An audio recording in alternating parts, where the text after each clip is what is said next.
ఆచి చికెన్ మసాలా. మనిషి ఎదిగినప్పుడే ఒదిగి ఉండాలి. రాజకీయాల్లో అయితే అది చాలా ముఖ్యం. అలాంటి ఎదిగిన ఒక వ్యక్తి ఎంతగా ఒదిగి ఉన్నాడు? ఇవాళ నారా లోకేష్ అనే అతను నారా చంద్రబాబు నాయుడు కుమారుడా, భువనేశ్వరి దేవి గారి కుమారుడు అనే పక్కన పెట్టి ఎక్కడ నేను ఓడిపోయాను అక్కడే నెగ్గాలి ప్రజల మనసు అని చెప్పేసి మంగళగిరిలో ఆయన తిరిగి పట్టణం కట్టించుకోవడం చూశారు. అది స్ఫూర్తిదాయకం. గడిచిన ప్రభుత్వంలో నాడు నేడని తీసుకొచ్చి అక్కడ పిల్లలున్నా లేకపోయినా బిల్డింగ్ని, పాత బిల్డింగ్ని కూడా ప్లాస్టింగ్ చేసి పెయింట్ చేసిన పరిస్థితులు ఉన్నాయి. తర్వాత కూలిపోయినా పర్లేదు. సో అప్పటికి ఇప్పటికీ నారా లోకేష్లో ఏం చేంజెస్ వచ్చిందంటే ఏం చెప్తారు? యువగళం పాదయాత్ర అని ఒకటి చేస్తారు.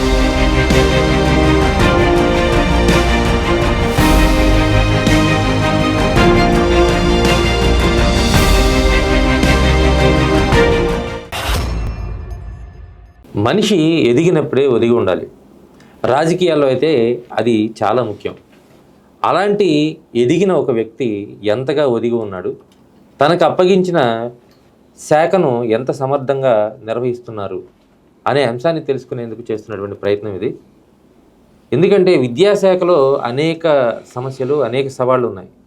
అలాంటి సవాళ్ళున్న విద్యాశాఖను తీసుకొని ప్రస్తుతం నారా లోకేష్ ఎలాంటి ఒడిదుడుకులు ఎదుర్కొంటున్నారు, అదే శాఖని పునరుత్తేజం చేయడం కోసం ఆయన ఎలాంటి నిర్ణయాలు తీసుకుంటున్నారు తెలుసుకునే ప్రయత్నం చేద్దాం. మనతో సీనియర్ యూటీఎఫ్ నాయకులు చెరుకూరు శ్రీనివాస్ గారు ఉన్నారు. సార్ నమస్తే. నమస్తే. ముఖ్యంగా రాజకీయాలకు సంబంధం లేనటువంటి విద్యాశాఖ అంటే విద్యార్థులు ప్యూర్గా వాళ్ళకి ఏ రాజకీయాలు పట్టవు, అసలు వాళ్ళకి అవసరం కూడా లేదు, వాళ్ళకి ఓటు కూడా ఉండదు. కానీ అలాంటి విద్యాశాఖను తీసుకొని అందులో ఉన్నటువంటి అసమానతలు కానీ లేకపోతే సమస్యలను కానీ ప్రస్తుతం లోకేష్ తీసుకున్నటువంటి చర్యల ద్వారా ఎలాంటి మేలు జరుగుతుంది విద్యార్థులకి తెలుసుకునే ప్రయత్నం చేస్తున్నాం. మీతో ముఖ్యంగా మిమ్మల్ని ఎందుకు ఆహ్వానించామంటే విద్యాశాఖలో ముఖ్యంగా విద్యార్థులకి ఎదురవుతున్నటువంటి సమస్యలు ఎలా ఉన్నాయి, నారా లోకేష్ తీసుకున్నటువంటి నిర్ణయాలు ఎలా ఉన్నాయి, ఒక టీచర్గా మీరు ఏం చెప్తారు? మొదటిగా నారా లోకేష్ గారు మా శాఖకు మంత్రిగా ఉన్నందుకు మేము సంతోషపడుతూ గర్విస్తున్నామండి. ఎందుకంటే వ్యక్తులు ఎవరైనా కావచ్చు, నారా లోకేష్ అనే వ్యక్తి ఒక సామాన్యమైన వ్యక్తి కాదు. గతంలో టీడీపీ గవర్నమెంట్ ఉన్నప్పుడు ఆయన ఒక పంచాయతీరాజ్ శాఖ మంత్రిగా చేసినప్పుడు ఎన్నో అభివృద్ధి కార్యక్రమాలు, ముఖ్యంగా శ్మశానాల మీద దృష్టి పెట్టారు. శ్మశానం అది మహాప్రస్థానం బాగుండాలని చెప్పేసి అవి మేము చూసాం. ఈ గవర్నమెంట్లో, ఈ టర్మ్ గవర్నమెంట్ వచ్చిన తర్వాత నారా చంద్రబాబు నాయుడు గారు కూటమి ప్రభుత్వంలో నారా లోకేష్ గారు ఈ విద్యాశాఖని ఎంహెచ్ఆర్డీ డిపార్ట్మెంట్ తీసుకున్నప్పుడు చాలామందికి ఎంహెచ్ఆర్డీ అంటే ఏంటి అర్థం కాలేదు. మాకు అనుభవం మీద మాకు ఐడియా ఉంది. Ministry of human resource department అని, అది కేంద్ర ప్రభుత్వ అనుబంధం ఉంటుంది, రాష్ట్రంలో విద్యాశాఖ అంటారు. వారు తీసుకున్నప్పుడు మేము కొంతమంది విస్మయానికి గురయ్యాం. ఆయన అనుకుంటే హోమ్ మినిస్టర్కి వెళ్ళొచ్చు, పంచాయతీరాజ్ ఉంది, రెవెన్యూ ఉంది, ఏదైనా తను రాష్ట్రంలో భవిష్యత్తు యువనేత కాబట్టి. కాకపోతే ఆయన విద్యాశాఖ ఎన్నుకున్నాక ఆశ్చర్యపోయాం. నేడు ఆశ్చర్యం కాదు, వారు తీసుకోవటం 100% కరెక్ట్ అని చెప్పేసి మేము భావిస్తున్నాం. ఎందుకంటే ఇవాళ నారా లోకేష్ అనే అతను నారా చంద్రబాబు నాయుడు కుమారుడా, భువనేశ్వరి దేవి గారి కుమారుడు అనే పక్కన పెడితే తనను తాను మలుచుకునే విధానం, అది యువగళం పాదయాత్ర కావచ్చు, ప్రజలకు దగ్గరగా వెళ్ళడం, లేదా సహచర మంత్రులతో కానీ ఎమ్మెల్యేలతో కానీ ఉండడం, అది ఒక ఎత్తు అయితే విద్యాశాఖలో ఏదైతే క్లిష్టమైంది, విద్యాశాఖ చాలా సున్నితమైంది. ఇదేంటంటే ఒక్క గంటలోనో రోజులోనో రిజల్ట్ వచ్చే శాఖ కాదు. ఇది ఒక నిరంతర ప్రక్రియ, కంటిన్యూస్ ఎడ్యుకేషన్ ప్రాసెస్. ఇది నిరంతర ప్రక్రియలో ఫలితాలు వెంటనే కనిపించవు. ఇప్పుడు 100కు 100 మార్కులు వస్తే ఒక స్టూడెంట్ ఆనందపడతాడు. కానీ ఒక క్లాసులో 30 మంది ఉంటే అందరికీ 100కు 100 రావు. అది టీచర్ ఫెయిల్యూర్ ఏం కాదు, అది స్టూడెంట్ ఫెయిల్యూర్ కాదు. There are so many reasons behind that. వెనక చాలా కారణాలు ఉంటాయి. పేరెంట్స్ చదువుకోలేకపోవడం ఫస్ట్ జనరేషన్ అయి ఉండొచ్చు, లేదా విద్యార్థి ఎన్ని చదివినా గుర్తుండకపోవచ్చు, ఒక్కొక్కడు వెంటనే గుర్తుంటుంది. ఫిజికల్ కండిషన్ ఉంటుంది, మెంటల్ కండిషన్ ఉంటుంది, ఫైనాన్షియల్ కండిషన్స్ ఉంటాయి, ఫ్యామిలీ లివింగ్ కండిషన్స్ ఉంటాయి. సో అన్ని సపోర్ట్ చేయాలి. సో అటువంటి విద్యాశాఖలో సక్సెస్ అవ్వడం అంటే చాలా కష్టం, రిజల్ట్ రాదండి. అయినా సరే తను ఒక మాట అంటుండేవారు, ఎక్కడ నేను ఓడిపోయాను అక్కడే నెగ్గాలి ప్రజల మనసు అని చెప్పేసి మంగళగిరిలో ఆయన తిరిగి పట్టణం కట్టించుకున్నాడు చూశారు. అది స్ఫూర్తిదాయకం ఒకటి. రెండోది, ఈ విద్యాశాఖ తను కోరుకున్న శాఖలాగా ఎక్కడ చదువు విద్య అనేది మూడో నేత్రం, జ్ఞాన నేత్రం అంటారు. సో జనరల్గా మనం చెప్తుంటాడు, ఒక పురుషుడు చదువుకుంటే తన వరకే ఉంటుంది, ఒక స్త్రీ చదువుకుంటే కుటుంబానికి ఉపయోగపడుతుంది, తను ఉద్యోగం చేయకపోయినా పిల్లలను చదివిస్తుంది. అందువలన సో బిడ్డలను చదివించాలి. అసలు సమాజంలో రుగ్మతలు పోయి చెడు అలవాట్లు పోవాలి అంటే ముందు అందరూ చదువుకోవాలి.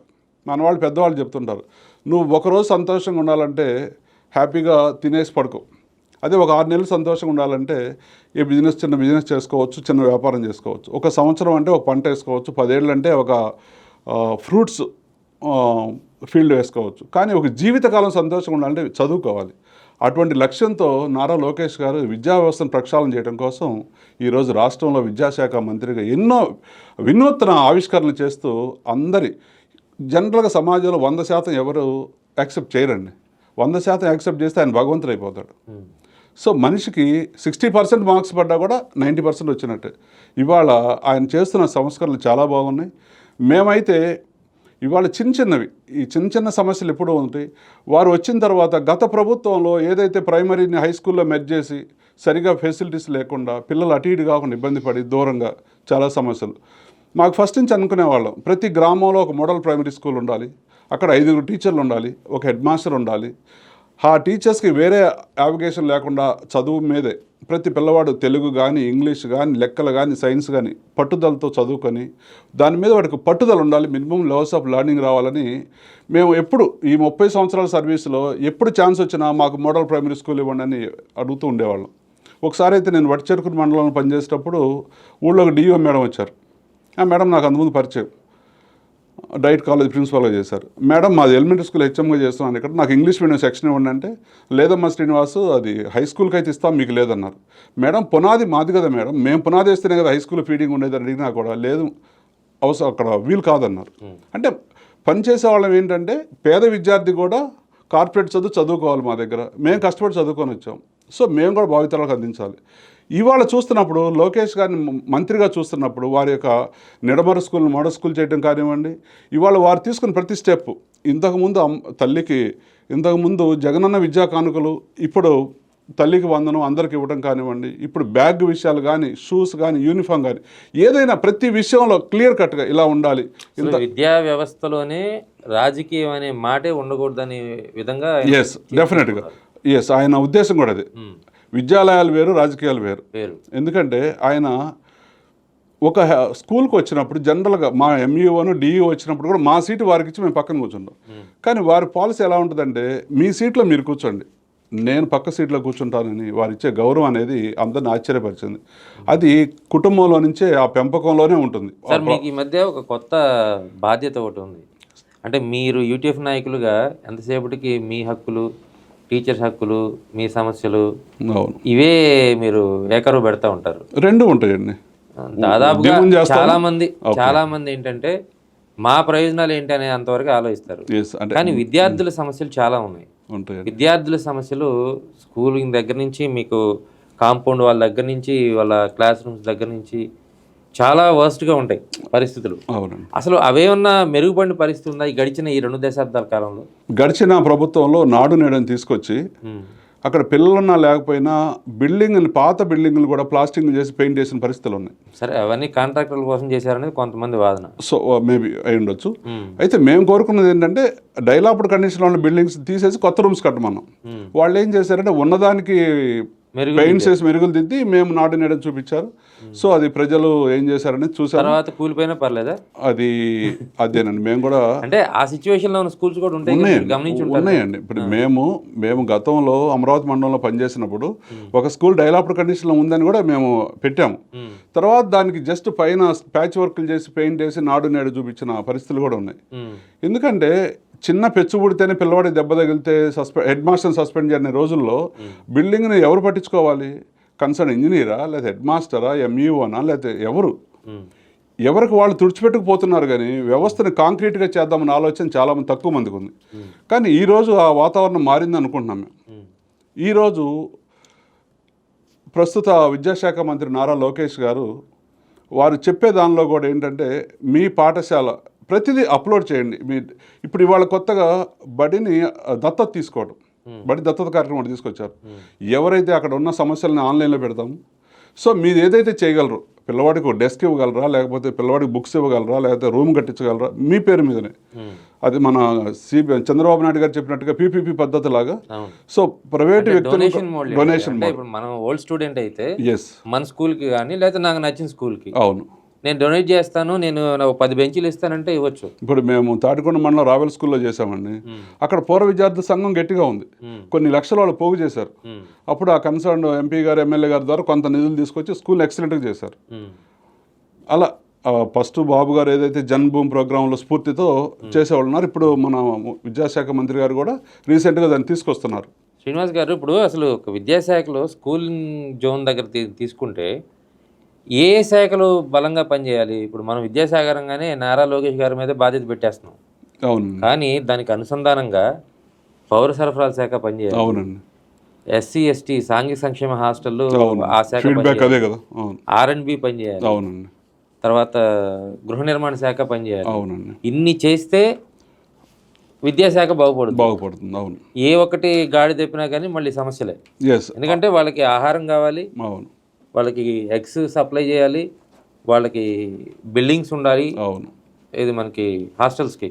అవును, ఇన్ని ఫెసిలిటీస్ ఇస్తే ఆ తర్వాత అవుట్పుట్ విద్యాశాఖ నుంచి వస్తుంది. ఇవేమి లేకుండా విద్యార్థులకు ఎంతవరకు న్యాయం చేస్తుంది అంటారు ప్రభుత్వం? ఇప్పుడు ఒక్క విద్యాశాఖ అన్నీ తీసుకురాలేదండి. మీరు అన్నట్లు విద్యాశాఖ విద్యాలయాలు పవిత్ర దేవాలయాలుగా అవి అభివృద్ధి చెందాలి అంటే మీరు అన్నట్టుగా రోడ్డు ఫెసిలిటీ బాగుండాలి, R&B వాళ్ళు చూసుకోవాలి, లేదా బిల్డింగ్ స్ట్రక్చర్ చూసుకోవాలి. నెక్స్ట్ సివిల్ సప్లైస్ వాళ్ళు కూడా ఇప్పుడు మాకు బియ్యం ఇస్తున్నారు, ఇంతకుముందు దొడ్డు బియ్యం ఇచ్చేవాళ్ళు. పిల్లలు చాలామంది మేము ఆ బియ్యం తినలేమండి, మాకు పిల్లలు బాగాలేదని బాక్సులు తెచ్చుకునేవాళ్ళు. గవర్నమెంట్ ఏమో అందరితో తినిపించండి, మనం ఇస్తున్నాం కదా అనేవాడు. తర్వాత లోకేష్ గారు ఒక చారిత్రాత్మకంగా అసలు మనం సన్నబియ్యం మనమే ఎందుకు ఇవ్వకూడదని చెప్పేసి సన్నబియ్యం ఇస్తున్నారు. చాలా చక్కగా ఉంది. ప్లస్ మెనూ కూడా ఇంతకుముందు, అంటే నేను ఇప్పుడు పాయింట్ కాదు, ఏదో మిడ్ డే మీల్ గురించి నేను మాట్లాడటం అది మెయిన్ టాపిక్. ఆ స్కూల్లో స్కూల్ అనేది ఏంటంటే అక్కడ మంచి విద్యను విద్యార్థులకు అందించడం మా లక్ష్యం. అంతేగాని కోడిగుడ్డు పెట్టామా, అన్నం పెట్టామా, అన్నంలో పప్పు ఉందా, తాలింపేశారా, అది సెకండరీ.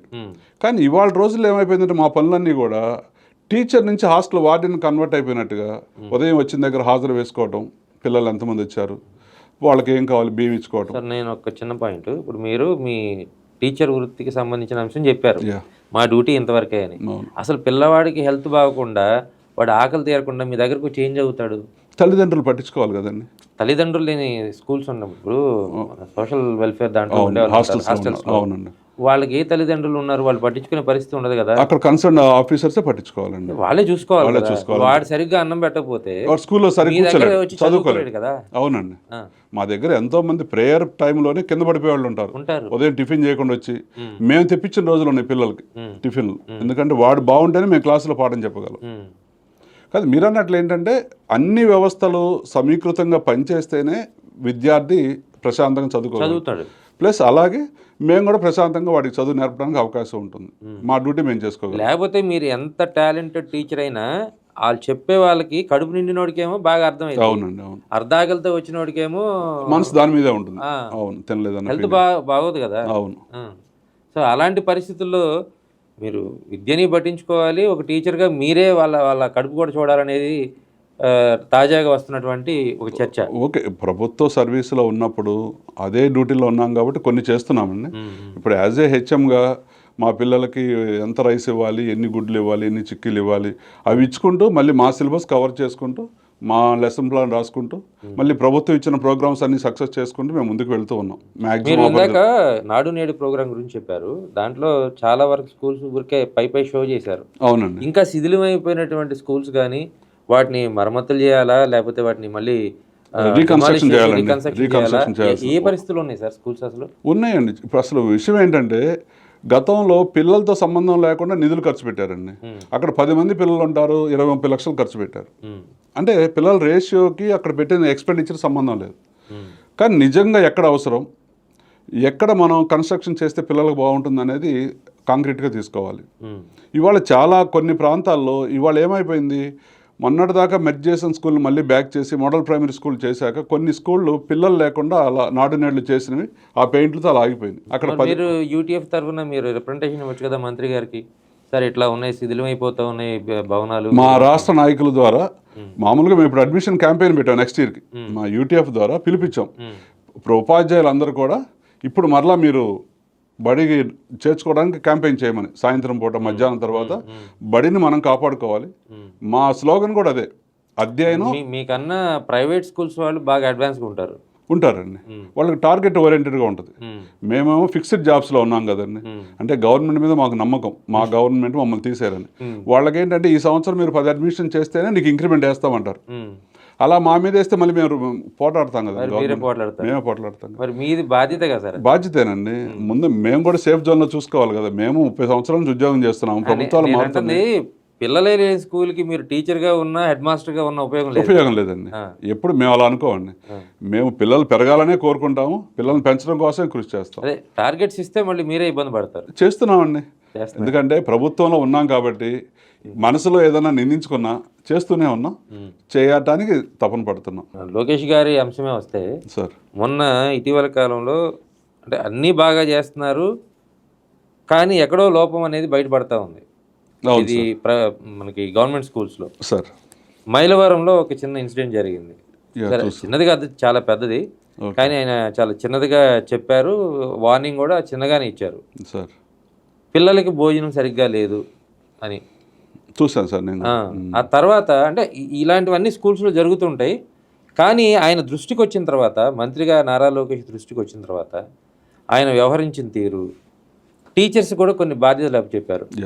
అలాంటివి విన్నప్పుడు ఒక ఉపాధ్యాయుడిగా, మీరు ఒక యూటీఎఫ్ నాయకుడిగా ఎలా ఫీల్ అయ్యారు? ఆయన మంత్రిగా పనిచేసిన దానికి ఎలా ఫీల్ అయ్యారు అసలు? నేను ఉపాధ్యాయ నాయకుడిగా కన్నా కూడా ఇక్కడ ఒక ఉపాధ్యాయుడిగా, సమాజం పట్ల బాధ్యత కలిగిన వ్యక్తిగా.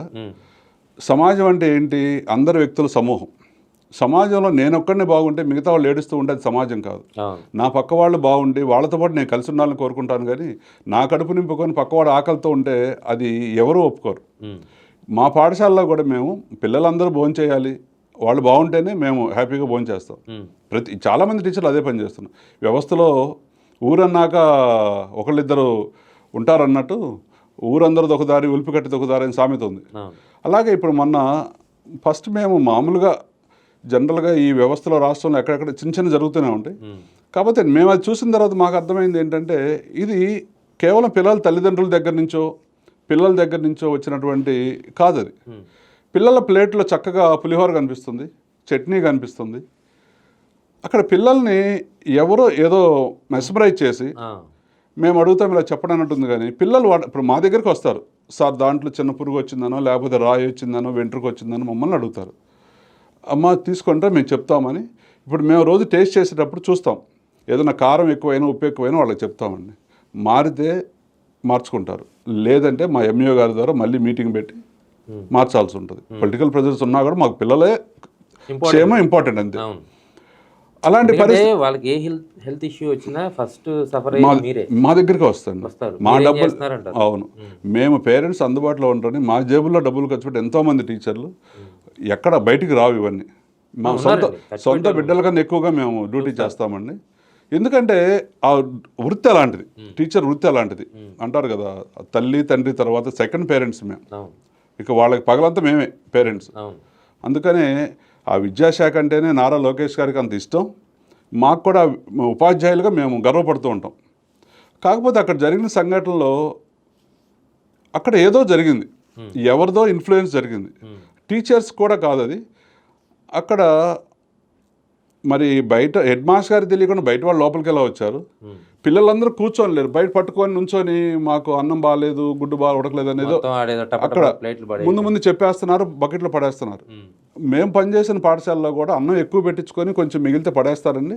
మేము చెప్తాం, మీరు తిన్నంతే పెట్టించుకోండి, అన్నం పరబ్రహ్మ స్వరూపం, లేదు కోడిగుడ్డు ఉడకపోయినా. ఈ మధ్య లోకేష్ గారు వచ్చిన తర్వాత ఉట్టి గుడ్డు ఏదైనా స్మెల్ వచ్చుద్దేమో, గుడ్డు ఏదైనా బాగోదేమో అని చెప్పేసి గుడ్డును లైట్గా ఫ్రై చేసి ఆయిల్లో ఉప్పు కారం చల్లి మనం టేస్టీగా తినే విధంగా పిల్లవాడు కోరిక తగ్గట్టుగా, అంటే పేరెంట్స్ కూడా ఆ విధంగా పట్టించుకోరేమో అన్నట్టుగా విద్యాశాఖ మంత్రి గారు పట్టించుకుంటున్నారు.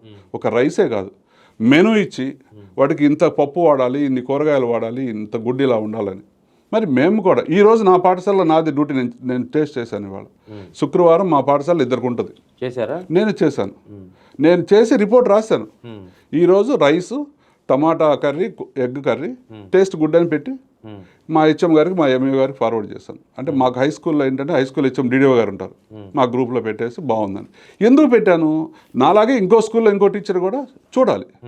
సో నేను చూసిన 12:30కి భోజనం పెట్టాలి, 12:15కి నేను ప్లేట్ తెప్పించుకొని. టేస్ట్ గుడ్ అని పెట్టిన తర్వాత అది మళ్ళీ ఇంకొకసారి సడన్ విజిట్ లో ఎప్పుడన్నా మంత్రి గారు వచ్చింటే మీరే అవును ఆ రోజు వర్స్ట్గా ఉందనుకోండి, అప్పుడు టీచర్ గారే బాధ్యత. తప్పకుండా అండి, స్కూల్ స్టాఫ్ది, హెచ్ఎంది, ఆ మిడ్ డే మీల్ వాళ్ళది. ఎందుకంటే నేను ఇందాక కూడా చెప్పాను, అమ్మ మొన్న కర్రీ చేసావు, వెజిటబుల్ కర్రీ, ఆ రోజు కొంచెం పిల్లల కారం ఎక్కువైందంట. నేను క్లాసుకు రాగానే పిల్లల్ని అడుగుతానండి, ఈరోజు ఏం కూర, ఎలా ఉంది అన్నప్పుడు వాళ్ళు మొహంలో సాటిస్ఫాక్షన్ చూస్తానండి. బాగుంది సార్ అన్నప్పుడు ఓకే అమ్మ, బాగాలేదంటే వాళ్ళకి తెలియకుండా మిడ్ డే మీల్ వాళ్ళని పిలిచి, అమ్మ కారం ఎక్కువ ఉందంట, కొంచెం తగ్గించండి. కాదండి 10th క్లాస్ వాళ్ళు కొంచెం స్పైసీగా ఉండాలన్నారు, వాళ్ళు 10th చదువుతున్నారు, ఆరోగ్యంగా ఉండాలి, వాళ్ళకి తెలియదమ్మా మనం పెద్దవాళ్ళు అని చెప్పి కొంచెం ఉప్పు కారం తగ్గిస్తే తెలియకుండా తగ్గించని చెప్పేసి, వాళ్ళ మాట కాదు మా మాటను, రేపొద్దున సమస్య వస్తే నన్ను ఇద్దరిని ఇంటికి పంపిస్తారు అని చెప్పి మేము హెచ్చరిస్తూ ఉంటామండి. కాదు అక్కడ జరిగిన దాంట్లో ఏ టీచర్ అంత దూరం వెళ్ళరండి. అది ఏదో బ్యాక్గ్రౌండ్ నుంచి ఒక ప్రేరేపిత జరిగింది, ఏదో రాజకీయం జరిగింది, పిల్లల్ని పావులు చేయడం తప్పండి జరిగింది. నేనంటే దాని తర్వాత మంత్రిగా నారా లోకేష్ అక్కడికి వెళ్ళి టీచర్స్ తో మాట్లాడిన విధానం, అంటే నేను ఒక గతంలో నేను విన్న నారా లోకేష్, నేను చూసిన నారా లోకేష్కి, ఆ రోజు నేను చూసిన నారా లోకేష్కి చాలా మార్పు కనిపించింది. నాకు అనిపించిందా, మీకు కూడా అనిపించిందా? మాకు అనిపించిందండి. ఏమి అనిపించింది మీకు? కాకపోతే నేను ఫస్ట్ ఒక మాట చెప్తాను. ఇప్పుడు నేను చూసినప్పుడు మంత్రి గారు విజిట్కి వచ్చారు. ఫస్ట్ మేము మంత్రి గారు ఏదో స్కూల్కి వచ్చారు అనుకున్నాం, కానీ అదే పాఠశాలనే తర్వాత చూసుకున్నాం. మీకు మామూలు న్యూస్లో చూసిన తర్వాత జనరల్గా ఇప్పుడు మా ఎమ్మెల్యే తాటికొండ ఎమ్మెల్యే గారు కూడా కంతేరు పాఠశాలకు వెళ్ళారు. లోకేష్ గారే చెప్పారు, ఈ ప్రజాప్రతినిధులు, కలెక్టర్లు అందరూ మీ దగ్గరలోని స్కూల్స్ విజిట్ చేయండి. ఆల్రెడీ ఇంతకుముందు ఎంఈఓస్ చూస్తున్నారండి. డిప్యూటీ డిఓ గారు వచ్చినా మిడ్ డే మీల్ టైంకి వస్తే చూస్తారు, వడ్డిస్తారు, చేస్తారు, చేసేవాళ్ళు ఉన్నారు సొసైటీలో. కాకపోతే మొన్న చెప్పిన దగ్గర నుంచి ఏం చెప్పారంటే, ఇప్పుడు కూడా యాప్లో మీరు ఫోటోలు తీయటం కాదు, పక్కన పెట్టేసేయండి. రోజుకు ఒక టీచర్ని డిప్యూటేట్ చేసి ఆ టీచర్ ముందు టేస్ట్ చేసి బాగుందంటేనే పిల్లలకు పెట్టండి. ఈరోజు నేను తిన్నాక మిడ్ డే మీల్ అడిగారు, సార్ వడ్డించమంటారా అని. వడ్డించమ్మా బాగానే ఉందన్న. అలా ఏం చేస్తారు, ఆపేస్తారా? ఆపేయాల్సి వస్తుంది. అప్పుడు వాళ్ళ పిల్లలకి అది యాక్చువల్గా 12:15 కాదు, ఇంకొంచెం ముందే టైం తీసుకోవాలి. ఎందుకంటే నిక్కాబు పిల్లలు వచ్చి లైన్లో నుంచిన తర్వాత మనం అప్పుడు ఉప్పు ఎక్కువైంది, కారం ఎక్కువైందంటే ఇబ్బంది పడతారు. సో దీనిలో కొన్ని మార్పులు తీసుకోవాల్సిన అవసరం ఉంది. వంట జరిగేటప్పుడే ముందే వాళ్ళకి చెప్పాల్సి ఉంటుంది. మేము ఇంతకుముందు కూడా ఎవరు చెప్పినా చెప్పకపోయినా పాఠశాలలో మిడ్ డే మీల్ జరుగుతుంటే మేము వాళ్ళకి చెప్తాం, నువ్వు పిల్లలకు అన్నం పెడుతున్నావు అంటే ఇది ఒక మంచి సేవా కార్యక్రమం, డబ్బు కోసం కాదు, సేవ కోసం చేయండి. మాకు 2 నెలలకు 3 నెలలకు డబ్బులు రావట్లేదు అన్నప్పుడు కూడా ప్రభుత్వ పాఠశాలలో ప్రభుత్వం ఉద్యోగం చేరిన తర్వాత ఒకసారి టైంకి వస్తే లేట్ అవుతాయి. మనం ఒప్పుకున్న పని చేయాలి. ఇప్పుడు మాకు 1వ తారీఖు జీతం ఇచ్చినా 20వ తారీఖు జీతం ఇచ్చినా మేము టీచర్స్మే. ఇవాళ చెప్పిన పాట రేపొద్దున చెప్పలేం కదా. పిల్లవాడికి వారం రోజులు అన్నం పెట్టకపోతే సిలబస్ కంప్లీట్ చేయాలి కదా. సో శాలరీ సెకండరీ, శాలరీ అవసరమే, దాని కోసం మనం ప్రభుత్వంతో కొట్లాడతాం. కానీ ఇక్కడ పిల్లవాడికి అన్యాయం జరగకూడదు. అది మిడ్ డే మీల్ అయినా చదువైనా మా లక్ష్యం అదే, మేము దాంతో ముందుకెళ్తున్నామండి. కాకపోతే అక్కడ జరిగిన సంఘటన మాత్రం లోకేష్ గారిని మరో కోణంలో చూసాం. ఎలా సింపుల్గా ఒక మంత్రి హోదా పక్కన పెట్టి, విద్యాశాఖ తనదైనా కూడా ఒక బాధ్యత గల సామాజిక వ్యక్తిగా సమాజంలో నా శాఖలో ఎటువంటి మాలిన్యం ఉండకూడదని తను డైరెక్ట్గా రావటం కూడా, అసలు టీచర్స్కి కూడా మామూలుగా అయితే ముందు ఫోన్ చేసి చెప్తారు వస్తారని, ఆ టీచర్ గారు ఒక మేడం గారు అయితే సడన్గా గుర్తుపట్టలేదు సార్ని. అంటే అందరికీ దాని మీద అవగాహన ఉండాలి, రూల్ లేదండి. ఆ మేడం మీరు ఎవరు అన్నప్పుడు కూడా అమ్మ నేనమ్మా నారా లోకేష్ విద్యాశాఖ మంత్రి. మేము ఆశ్చర్యపోయాం, అరే మన టీచర్స్ అలా గుర్తుపెట్టకపోతే ఎలా అని చెప్పేసి. ఉండొచ్చు, తప్పేం లేదు, అందరికీ అన్ని విషయాలు తెలియాలి, రూల్ లేదండి. పాఠం చెప్పుకుంటూ గదిలో ఉండొచ్చు, వాట్సాప్ చూడకుండా చూసాను. 4th క్లాస్ ఓ టీచర్ మీరు ఎవరు సార్ అని ఆయన చెప్పుకోవాల్సి వచ్చింది. నేను ఫీల్ అవ్వట్లా, ఎందుకంటే మనం మారాలి. ఎందుకు అంత హంగామా ఉంటుంది కదండి, సెక్యూరిటీ ఉంటుంది. అది ఆయన వచ్చిన తర్వాత మీరు గమనించారు లేదు, ఇంతకుముందు ఒక ఇన్సిడెంట్ జరిగింది. చంద్రబాబు నాయుడు గారు లోకేష్ గారు ఒక చోట కలిసి భోజనం చేశారు, ఒక స్కూల్కి విజిట్కి వెళ్ళి. వాళ్ళ నాన్నగారి ప్లేట్ తను తీశాడు. ఎంతోమంది పనివాళ్ళు ఉంటారండి. అంటే ఇక్కడ చెప్పొచ్చేది ఆయన ప్లేట్ తీస్తే పెద్ద ఇష్యూ అని కాదు, సమాజానికి ఒక సూచన, మెసేజ్, పెద్దలను గౌరవించడం, తల్లిదండ్రులను గౌరవించడం, పెద్దలను గౌరవించడం. అది చూసినప్పుడు ప్రతి పిల్లవాడు తెలుసుకుంటాడు, అరే మంత్రి చంద్రబాబు నాయుడు గారు అబ్బాయే ఇలా చేసినప్పుడు మన ఇంట్లో మనం ఎందుకు చేయకూడదు. అది ఒక మెసేజ్ అండి. అది మనం ఏదో చిన్నప్పుడు చెప్తారు, బయట మీటింగుల్లో ఉల్లిపాయ తినొద్దని చెప్పి ఇంటికి వచ్చి భార్య మీద ఉల్లిపాయ వండలేదని చెప్పేసి అరిచినట్టు కాకుండా మనం ఆచరిస్తూ ఆ ఆచరణ సమాజానికి చెప్పడం అనేది నిజంగా అది నారా లోకేష్ గారికి మేము చూసామండి. నేను అప్పుడు టీచర్స్తో మాట్లాడినప్పుడు కూడా, అంటే సాధారణంగా ఒక మంత్రి హోదాలో వెళ్ళినప్పుడు ఏంటంటే ఆదేశాలు జారీ చేస్తుంటారు, మీరు అలా చేయాలి, మీరు ఇలా చేయాలి, చేయకపోతే మిమ్మల్ని తీసేస్తాను. అక్కడ నాకేంటంటే ఏదో ఒక కన్విన్సింగ్గా వాళ్ళని రిక్వెస్ట్ చేసుకుంటున్నట్టుగా, పిల్లల్ని బాగా చూసుకోండి, ఇది మీ బాధ్యత. అవునండి. ఆ విధానం అంటే ఒక తండ్రి స్థానంలో ఓ తండ్రి, ఓ అన్నయ్య కావచ్చు, ఒక పెద్ద కుటుంబ పెద్దలాగా, నిజంగా బాధ్యత అయిన వ్యక్తిలాగా.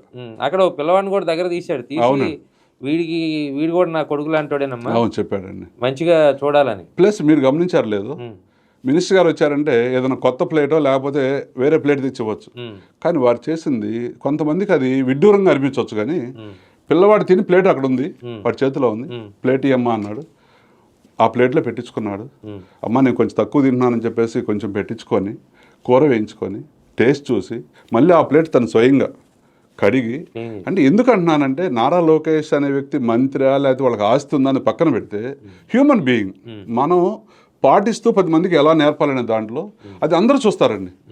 రాజకీయాలకు అతీతంగా ప్రతి పేరెంట్ చూస్తాడు, అరే మా నారా లోకేష్ ఇలాంటి వ్యక్తిని ఆ తల్లిదండ్రులు బిడ్డ అని అనుకున్నప్పుడు ఆ తల్లిదండ్రులు గర్వం, ప్లస్ సొసైటీకి కూడా విద్యాశాఖ మంత్రిగా మా అందరికి కూడా మేము చాలా గర్వంగా ఫీల్ అవుతున్నాం. అంటే సింపుల్గా ఏంటి ఆయన అనుకుంటే ప్లేట్ రాదా, ఆ ప్లేట్లో తినాలా అంటే ఎంగిల్ తినే నేను షో చేశాను, షో చేయటం కాదండి, అది మనం పిల్లలకు చెప్పే విధానం. ఆ పిల్లలతో మమేకం అవటం. ఇందాక నేను మా పిల్లలతో కూర్చొని మొత్తం తింటున్నప్పుడు, సార్ మీరు ఇక్కడ కూర్చున్నారు, ఏంటమ్మా నేను తినకపోతే మీరు ఎలా తింటారు, అందరు మీకోసమే మేము వడ్డిస్తున్నాం అన్నప్పుడు మా పిల్లలు పొందే ఆనందం, సార్ రోజు మాతో కూర్చుంటారు, రేపు ఇంకో టీచర్ కూర్చుంటారు, అది పిల్లలు. సో పిల్లలతో ఆయన నడిచిన తీరు కానీ, ఆ స్కూల్ రిపోర్ట్ తెప్పించి స్కూల్ గురించి మాట్లాడటం కానీ, సరే అన్నీ ఉండాలి సార్. దండించేటప్పుడు దండించాలి, వాళ్ళని అభిమానించేటప్పుడు అభిమానించాలి, ప్రేమించాలి. వాళ్ళకి ఆకలి అయితే ఇప్పుడు నేను కొంతమందిని చూస్తాను, ఇప్పుడు ప్రైవేట్ టీచర్స్ అనుకుంటాం కదా, ప్రైవేట్ టీచర్స్ కూడా వాళ్ళ స్కూల్లో వాళ్ళ స్టాఫ్కి జీతాలు ఇచ్చినా ఇవ్వకపోయినా పిల్లలకి వాళ్ళు ఏదన్నా బాగా చదివి వాళ్ళు ఏదన్నా మంచిగా మార్క్స్ తెచ్చుకుంటే వీళ్ళు ఇంట్లో నుంచి తీసుకొని వెళ్ళి స్వీట్స్ తీసుకెళ్ళి ఇచ్చేవాళ్ళు కూడా ఉన్నారు. డెఫినెట్గా ఉన్నారు, టీచర్స్ ఇచ్చేవాళ్ళు ఉన్నారు. ఈవెన్ పిల్లలు కూడా వాళ్ళ ఇంట్లో వాళ్ళ నాన్న ఏదైనా ఫ్రూట్స్ తెచ్చి టీచర్కి జాంకాయ ఒక మామిడికి మా ఎదురు ఇంటి చెట్టు కాయని ఇస్తారు. ఎందుకంటే టీచర్ వచ్చేటప్పుడు కానీ ఒక్కోసారి మా దగ్గరకు వస్తారు, మీరు రావద్దమ్మా ఆ బండి తగులుద్దంట, వాడికి ఏంటంటే మా టీచర్ ఓన్ చేసుకుంటాడు. మళ్ళీ వెళ్ళేటప్పుడు మేము ఏదైనా పని నుండి సెలవు పెట్టినా కూడా, సార్ నేను మీరు ఎందుకు రాలేదండి, మీరు రావద్దు, మేము డిసప్పాయింట్ అంటుంటారు. అది మాకు కావాలండి, మమ్మల్ని వాళ్ళు ఆహ్వానించాలి. మా టీచర్ ఇవాళ రాలేదని, ఇవాళ రాకపోతే బాగుండి ఆడుకుందాం అని ఫీలింగ్ కాదు, అదే మాకు హ్యాపీ. సో జీతాల గురించి గవర్నమెంట్తో పోరాడటం అది కూడా ఒక ఎత్తు అండి. ఏదైనా పండిన చెట్టుకు రాళ్ళు పడతాయి, ఇచ్చే గేదెనే ఎక్కువగా మనం ఇచ్చేస్తాం. అలానే ఇచ్చేవాడిని మేము అడుగుతామండి.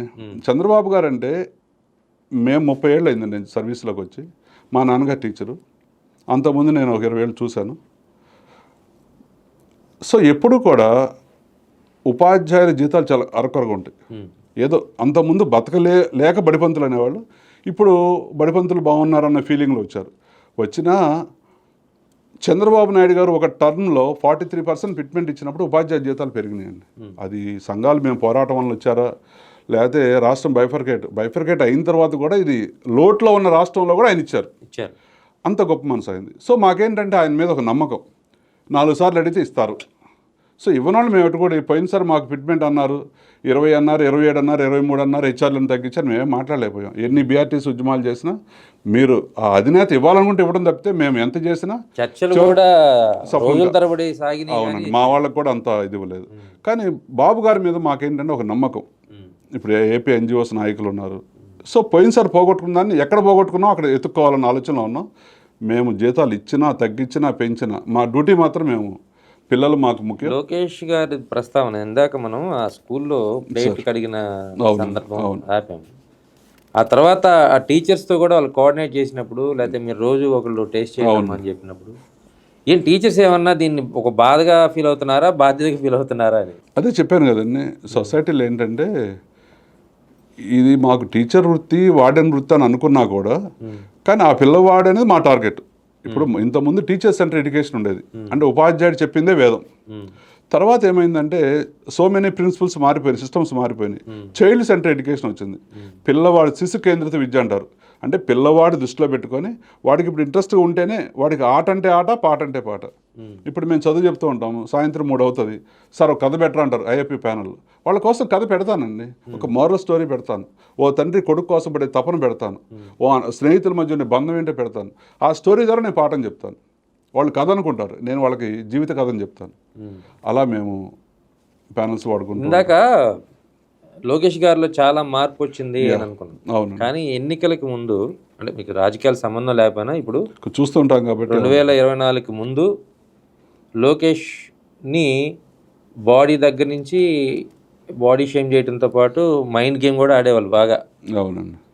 సో అప్పటికి ఇప్పటికీ నారా లోకేష్లో ఏం చేంజెస్ వచ్చినాయంటే ఏం చెప్తారు మీరు? జనరల్గానండి, ఇప్పుడు మేము ఉపాధ్యాయులు అయినా కూడా సొసైటీ మా మీద డిపెండ్ అయి ఉంటుంది. సొసైటీ మమ్మల్ని అడుగుతూ ఉంటుంది, మీరేమనుకుంటున్నారు, మీ సంఘం ఏమనుకుంటుంది, మీ ఉద్యోగస్తులు ఏమనుకుంటున్నారు ప్రభుత్వం గురించి అని చెప్తూ ఉంటాం. మాకు తోచింది, మాకు ఎవరు వ్యతిరేకం కాదు. ఎందుకంటే ఏ ప్రభుత్వం మాకైనా జీతం ఇస్తే తీసుకుంటాం. మనసులో వివిధ అభిప్రాయాలు ఉంటాయి. ఇప్పుడు ఇక్కడ ఉన్న ప్రతి మనిషికి ఏదో పార్టీ మీద అభిమానం ఉంటుంది. దాన్ని మేము బయట చూపించుకోవాల్సిన అవసరం లేదు. ఎలక్షన్ అప్పుడే ఓటేస్తాం అంతవరకు. తర్వాత ఏంటంటే మేము తీసుకునే జీతానికి మా డ్యూటీకి మేము న్యాయం చేయాలి. కాకపోతే ఏంటంటే లోకేష్ గారు ఇప్పుడున్న సంస్కరణలు, నిన్న రోజుకు ఒక టీచర్ టేస్ట్ చేయండి అన్నప్పుడు టీచర్ మీద బాధ్యత పెరుగుతుంది. పిల్లవాడు కూడా ప్రశాంతంగా భోజనం చేయడానికి, పిల్లవాడికి మంచి పౌష్టికర రుచికర భోజనం ఇవ్వడానికి అవకాశం ఉంటుంది. టీచర్స్ కూడా భోజనం చేస్తున్నారంటే వంట చేసే వాళ్ళు కూడా అలర్ట్గా ఉంటారండి. ఇంతకుముందు లేరని కాదు, ఇంకొంచెం అలర్ట్గా బాగుంటుంది. ప్రాక్టికల్గా మాకేంటంటే మేము బాక్స్లు తెచ్చుకోకుండా తినేసామనుకోండి, టీచర్లు కూడా బళ్ళనే తింటున్నారని మళ్ళీ అపోవదు మాకు. సో టేస్ట్ చేయడం వేరు, టేస్ట్ చేయడం వేరు. ఏం కాదండి, ఏం కాదు, పిల్లలు కూడా హ్యాపీగా ఫీల్ అవుతారు. సో అది ఒక మంచి పరిణామం అండి. ఈరోజు మీరు టేస్ట్ చేయాలి. సో మీరు క్యారేజ్ లేకుండా ఇంటి నుంచి ఇక్కడికి వచ్చి పిల్లలతో కలిసి భోజనం చేస్తే మంచిదే కదా? మంచిదేనండి. ఎందుకంటే ఎవరో ఒకళ్ళిద్దరు ఉంటారేమో మన సమాజంలో. ప్రతి ఒక్కళ్ళు కూడా మా పాఠశాల బాగుండాలి, పిల్లలు పెరగాలి, మేము తీసుకున్న జీతానికి న్యాయం జరగాలని అనుకుంటాం. కానీ అక్రమంగా తీసుకొని ఇంటికి వెళ్ళాలి మేము అనుకో. నేను అడిగిన దానికి సమాధానం చెప్పలా. లోకేష్ గారిలో వచ్చిన చేంజెస్ ఏంటంటే, లోకేష్ గారిలో చేంజెస్ అంటే ఇంతకుముందు లోకేష్ గారు అది యువగళం పాదయాత్ర అని ఒకటి చేశారు. పాదయాత్ర ద్వారా ఆయన ప్రతి ఒక్కరిని చూడటం కానివ్వండి, ఆ పాదయాత్ర తర్వాత ఆయనలో వచ్చిన మార్పులు చాలా మేము ఎక్కువ గమనించామండి. ఈ గవర్నమెంట్ వచ్చిన తర్వాత ఆయన తీసుకున్న ప్రతి స్టెప్లో కూడా విద్యాశాఖ, మా పరంగా వచ్చేసరికి విద్యాశాఖలో పాఠశాలలు బాగుండాలి, పిల్లలు ప్లస్ మేము మెగా పేరెంట్స్ టీచర్స్ మీటింగ్ అని ఒకటి పెడుతున్నాం. ఇంతకుముందు కూడా పేరెంట్స్ టీచర్స్ మీటింగ్ జరిగింది. కానీ మెగా పేరెంట్స్ అన్నప్పుడు ఫస్ట్లో మేము కూడా ఏంటి మెగా ఏంటి, సినిమా హీరో లాగా మెగా హిట్ లాగా అనుకున్నాం. కానీ దానివల్ల ఏంటంటే ఆ పేరెంట్స్ మీటింగ్కి పేరెంట్స్ మొత్తాన్ని ఇన్వైట్ చేసి, డోనర్స్ ఇన్వైట్ చేసి, అక్కడ పాఠశాల స్థితిగతులు మాట్లాడుకున్నప్పుడు పేరెంట్స్కి తెలియని విషయాలు చాలా మేము డిస్కస్ చేసాం. ఎందుకంటే ఇళ్ళ దగ్గర పిల్లలు ఎలా ఉంటున్నారు, స్కూల్లో ఎలా ఉంటున్నారు, మీ పిల్లవాడికి ఫలానా సబ్జెక్టులో మార్కులు తగ్గుతున్నాయి, మీరు ఇంటి దగ్గర కాస్త పట్టించుకోండి, మా ప్రయత్నం మేము చేస్తున్నాం అని చెప్పేసి మాట్లాడే క్రమంలో పేరెంట్స్ మీటింగ్ బాగా ఉపయోగపడింది. అది ఒకటి మాకు బాగా సక్సెస్ అయింది. ప్లస్ దానిలోనే డోనర్ ఉండేవాళ్ళు, ఎవరో ఒకళ్ళు డోనర్ని పిలిచి పిల్లలకి ఈరోజు స్పెషల్ ఏదన్నా స్వీట్ కానీ ఫ్రూట్ కానీ అలా మా టీచర్స్ కూడా ఇచ్చిన వాళ్ళు ఉన్నారు. ఎందుకంటే teacher is also human being, సొసైటీలో భాగమే కదా. సో కొంతమంది టీచర్స్ కూడా స్వచ్ఛందంగా ముందుకొచ్చి ఇచ్చిన వాస్తవాలు ఉన్నాయి. కాకపోతే ఇక్కడ నారా లోకేష్ గారు విద్యాశాఖ మంత్రిగా చాలా సున్నితంగా, అంటే పాఠశాలలు, ఇప్పుడు మాది వచ్చేసరికి సెకండరీ ఉన్నత పాఠశాలల వరకు తను తీసుకునే స్టెప్స్ కానీ ఎలా ఉన్నాయంటే, పాఠశాలలు ఒక పవిత్రమైన దేవాలయాలు. సో అక్కడ ఎటువంటి రాజకీయాలకి ఆస్కారం లేదు. ఎలా అంటే ఇప్పుడు తన పుట్టినరోజు ఒక పాఠశాలలో ఏదో టీచర్స్ పిల్లలు చేస్తూ ఉంటే అక్కడ టీచర్ని సస్పెండ్ చేశారు. నేను మంత్రినే, ఓకే, నా పుట్టినరోజు నా ప్రభావం కూడా పిల్లల మీద పడకూడదని. నిన్న మీరు గమనిస్తే తను అక్కడికి వచ్చిన విధానం కానీ, తను రావడం, భోజనం చేయడం, పిల్లలతో మాట్లాడటం, ఇదంతా కూడా ఈ ఆంధ్ర రాష్ట్ర ప్రజలందరికీ కూడా, ఆ టీచర్స్ కానివ్వండి, పిల్లలకు కానివ్వండి, చూసిన వాళ్ళందరికీ ఒక మెసేజ్. ఇదిగో ఈ రాష్ట్రంలో ఇంత ప్రశాంత వాతావరణంలో జరగాలి, చదువు క్లాస్ రూమ్స్ ఇలా ఉండాలి. ప్లస్ ఆ క్లాస్ రూమ్స్లో కూడా ఆయన అనుకునే విషయాలు ఏంటంటే, పిల్లవాడు సర్వతోముఖాభివృద్ధి అంటారు, ఆల్రౌండ్ డెవలప్మెంట్ రావాలి. ప్రతి పిల్లవాడు కూడా స్వేచ్ఛగా బడికి రావాలి, ఎటువంటి పిల్లల మీద ఎటువంటి ఒత్తిడి ఉండకూడదని చెప్పేసి. నిన్న మీరు గమనిస్తే పేరెంట్స్ని కూడా IVRSలు తీసుకోమని సార్ చెప్పడం జరిగింది. ఎలా అంటే, పేరెంట్స్ అభిప్రాయం తీసుకుందాం, పిల్లలు భోంచేస్తున్నారా, ఎలా ఉందని చెప్పేసి. అది కూడా ఒకసారి మాకు తెలియకుండా మా మీద నిఘాని అనుకోవచ్చు, కానీ మేము ఫెయిర్గా ఉన్నాం కాబట్టి మాకు ఇబ్బంది లేదు. మాకు ఇబ్బంది ఫెయిర్గానే ఉన్నాం. ఇప్పుడు మేము బడికి వచ్చి చెప్పకుండా కూర్చుంటే మాకు ఇబ్బంది, కానీ సో వారు తీసుకునే దాంట్లో మేము స్వాగతిస్తున్నాం, ఇబ్బంది ఏం లేదు. కాకపోతే వారు వెళ్తున్న విధానం మాత్రం ప్రభుత్వ పాఠశాల బలోపేతం. ఇప్పుడు ఎలాగైతే తల్లికి వందనం ఇంట్లో పిల్లలందరికీ ఇస్తున్నట్టుగా, ముగ్గురు నలుగురున్నా సరే ఆ పిల్లలు, కాకపోతే మాకేంటంటే ప్రభుత్వ పాఠశాలలతో పాటు ప్రైవేటు పాఠశాలలో కూడా తల్లికి వందనం ఇస్తున్నారు. దానివల్ల అడ్మిషన్స్ అటుకుపోతున్నాయి, మా దగ్గర అడ్మిషన్స్ తగ్గుతున్నాయి. సో మేము ఇంకొంచెం వర్క్ చేయాల్సి ఉంటుంది. ప్రైవేట్ పాఠశాలతో పోటీగా ఎప్పుడు మేము స్కూల్ తెరిచాక బడి బాటనే పెట్టుకునేవాళ్ళం.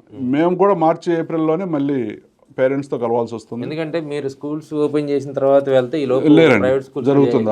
అది ఏదైతే ప్రభుత్వం ప్రజలు కోరుకుంటున్నారో వారి కోరికలు తగ్గట్టుగా మేము కూడా పనిచేయాల్సి ఉంది. అటువంటి వ్యవస్థలో ఒక మంచి విద్యాశాఖ మంత్రి గారికి సపోర్ట్ చేయాల్సిన అవసరం ఉంది.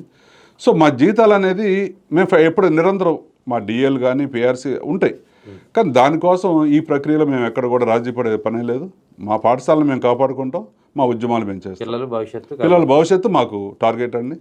తప్పకుండా నారా లోకేష్ గారికి, ఈ రాష్ట్రంలో ఈ పిల్లలందరూ నారా లోకేష్ గారు, మేము కూడా వారి చల్లని నీళ్ళు చక్కగా ప్రశాంతంగా ఉద్యోగం చేసుకొని మా కుటుంబాన్ని చల్లగా చూసుకోవాలని మేము అనుకుంటున్నాం. ఇది మొత్తంగా నారా లోకేష్ ఒక విద్యాశాఖ మంత్రిగా, ఒక రాజకీయవేత్తగా అనూహ్యమైనటువంటి మార్పులు ఆయన తీసుకొస్తున్నారు. ఆయన కూడా మోడిఫికేషన్ చేసుకుంటూ ఉన్నారు. ఎందుకంటే గతంలో మనం చూసాం అనేక రకాలుగా నారా లోకేష్ని బ్లేమ్ చేయడం కానీ, లేదంటే ఇతరత్ర టార్గెట్ చేయడం కానీ చేశారు. కానీ ఇప్పుడు నారా లోకేష్ పనితీరు కానీ చూస్తే అసలు ఒక మనిషి ఈ స్థాయిలో మారిపోతారా, ఈ స్థాయిలో తన పనిని తాను మార్చుకోగలుగుతారా అనేటువంటి ప్రశ్న అయితే ఉద్భవిస్తుంది. ఆ స్థాయిలో నారా లోకేష్ పనితీరు అయితే కనిపిస్తుంది. ఎందుకంటే మనం చాలామంది టీచర్స్తో మాట్లాడినప్పుడు ఎక్కడో కార్పొరేట్ స్కూల్లో, ఢిల్లీలో, లేకపోతే స్టాన్ఫోర్డ్లో వంటి యూనివర్సిటీలో చదువుకున్న ఒక రాజకీయవేత్త కుటుంబం నుంచి వచ్చినటువంటి లోకేష్కి కింద గ్రౌండ్ లెవెల్లో ఉన్నటువంటి మున్సిపల్ స్కూల్స్ కానీ, ప్రభుత్వ పాఠశాలలు కానీ, వాటి కష్టాలు ఎలా తెలుస్తాయి అనేటువంటి చాలామందికి అపోహ ఉంది, అనుమానాలు ఉన్నాయి. ఇప్పుడు ఆ అనుమానాలన్నింటినీ కూడా పటాపంచలు చేస్తూ నారా లోకేష్ చాలా వేగంగా, చాలా అద్భుతంగా పనిచేస్తున్నారనేది చాలామంది ఉపాధ్యాయులు కానీ, విద్యార్థుల నుంచి వస్తున్నటువంటి ఫీడ్బ్యాక్. దాన్ని మరొకసారి నివృత్తి చేసుకోవడం కోసమే ఈ ఇంటర్వ్యూ అయితే కొనసాగింది.